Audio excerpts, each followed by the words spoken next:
నమస్తే, welcome to our channel. 175 assembly 25 MP స్థానాలు పక్కా గెలుస్తామంటూ గొప్పలు చెప్పుకుంటున్న వైఎస్ జగన్కు వరుస షాకులు తగులుతున్నాయి. ఇప్పటి వరకు ఆ పార్టీని ఎంతోమంది వీడారు. ఇక తాజాగా వైసీపీ ఒంగోలు ఎంపీ మాగుంట శ్రీనివాసులరెడ్డి కూడా ఆ పార్టీకి గుడ్ బై చెప్పేశారు. ఇక ఆయన రాజీనామాతో ఇప్పటికీ 6 ఎంపీలు ఆ పార్టీని వీడినట్లయింది. అసలు ఈ రాజీనామాల పర్వం ఎందుకు కొనసాగుతుంది?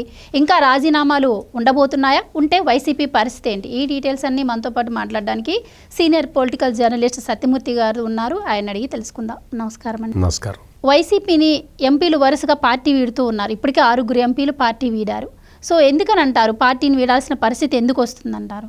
మొదటి నుంచి వైఎస్ఆర్ కాంగ్రెస్ పార్టీ అధ్యక్షుడు జగన్మోహన్ రెడ్డి ఏం చేశాడంటే, ఇక్కడున్న ఎమ్మెల్యేలు అందరూ కూడా నా కంట్రోల్లో ఉంటారు, మరి ఎంపీలందరూ కూడా ఢిల్లీలో ఉంటారు కదా, మరి వాళ్ళని ఎట్లా కంట్రోల్ చేయాలి అని ఆలోచించి వాళ్ళ మీద రిస్ట్రిక్షన్స్ పెట్టాడు. ఎట్లా? ఏ ఎంపీ కూడా విజయసాయి రెడ్డి పక్కన లేకుండా ఎవరిని కలవకూడదు.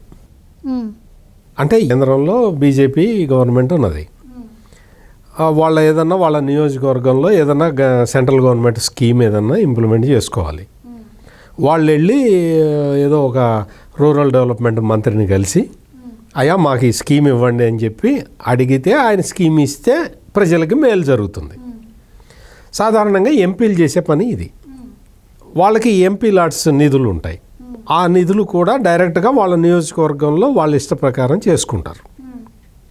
ఎక్కడ అవసరమైతే అక్కడ ఆ నిధులు ఖర్చు పెట్టుకుంటారు.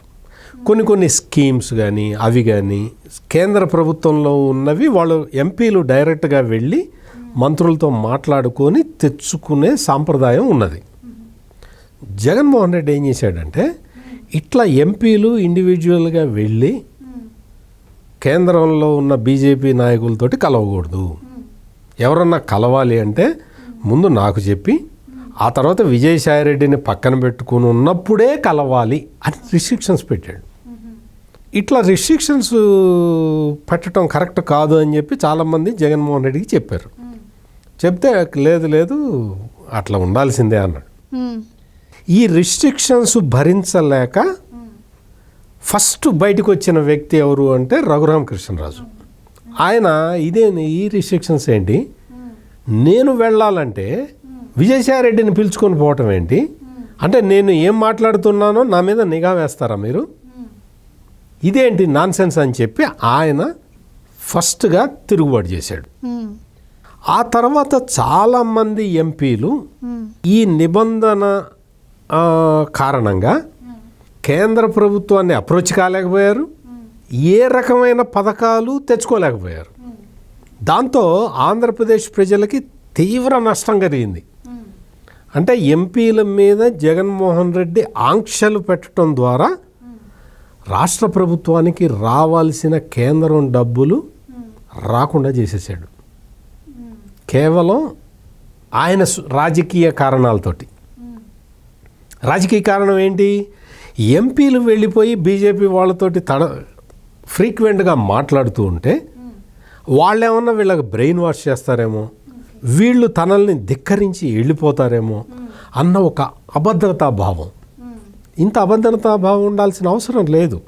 ఎందుకంటే ఎంపీగా గెలిచిన వాడు ఎవరో ఆ గోరంట్ల మాధవ్ లాంటి వాళ్ళు తప్ప మిగిలిన అందరూ కూడా కొంత చదువుకున్న వాళ్ళు ఉంటారు, కొంత దీన్ని మెయింటైన్ చేస్తూ ఉంటారు, ఒక స్థాయిని మెయింటైన్ చేస్తూ ఉంటారు. అటువంటిది ప్రతి వాళ్ళ మీద ఆంక్షలు పెట్టేసి కట్టడి చేశాడు. ఈ విషయం ఎంపీలు చాలామంది బయటపడలేదు. ఎందుకు అంటే బయటపడితే వాళ్ళ పరువే పోతుంది. రఘురామకృష్ణరాజు ఒక్కడే ధైర్యం చేసి బయటకు వచ్చాడు. ఇప్పుడు ఏంటి అంటే ఆ ఫ్రస్ట్రేషన్ అంతా కూడా బయటకు వస్తూ ఉన్నది. ఎంపీలందరూ కూడా ఇప్పటి వరకు జగన్మోహన్ రెడ్డి నియంతృత్వాన్ని భరించి భరించి భరించి విసిగిపోయి వాళ్ళు ఇప్పుడు బయటికి రావటం మొదలుపెట్టారు.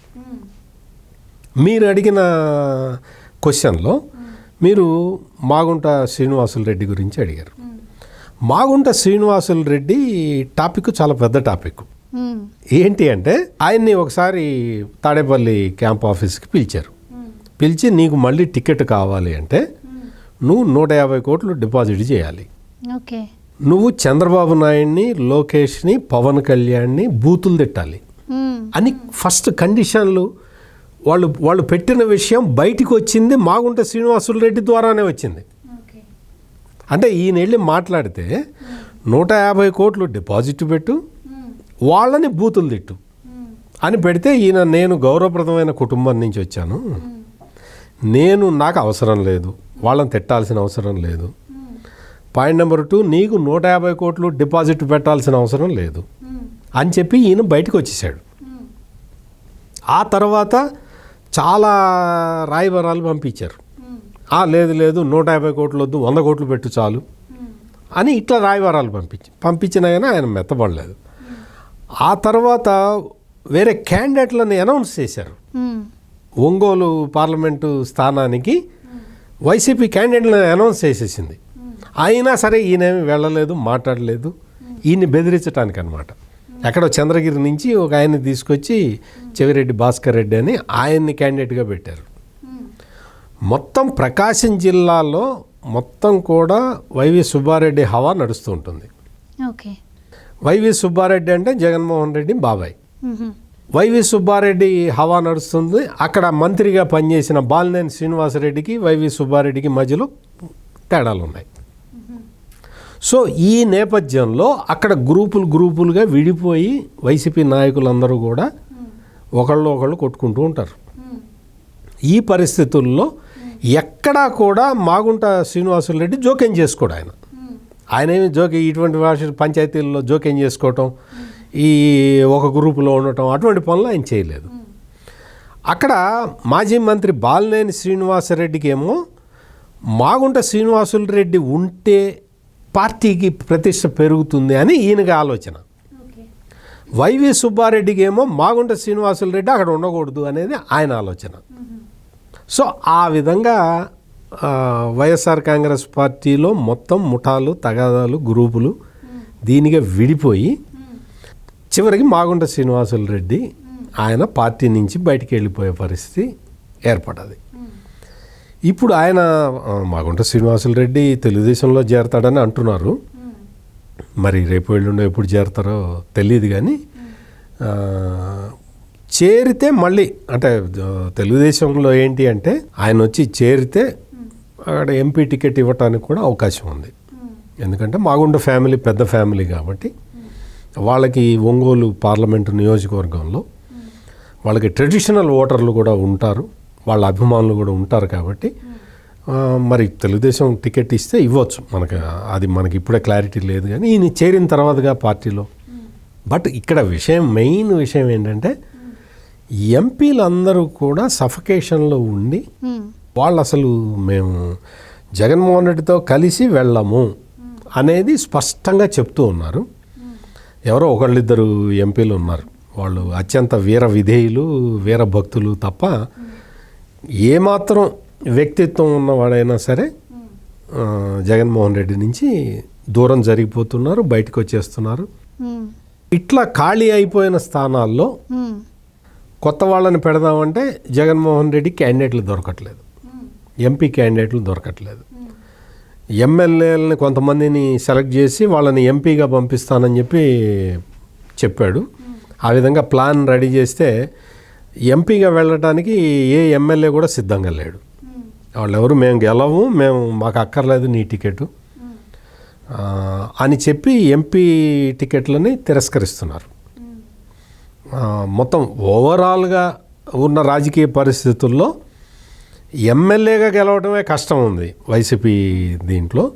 ఇంకా ఎంపీగా గెలిచేది అసలు ఆస్కారమే లేదు అని చెప్పి కూడా ఇప్పటికే చాలా సర్వేలలో కూడా ఇదే విషయం స్పష్టంగా వస్తున్నది. తెలుగుదేశం బలం బాగా అనూహ్యంగా పెరిగిపోయింది.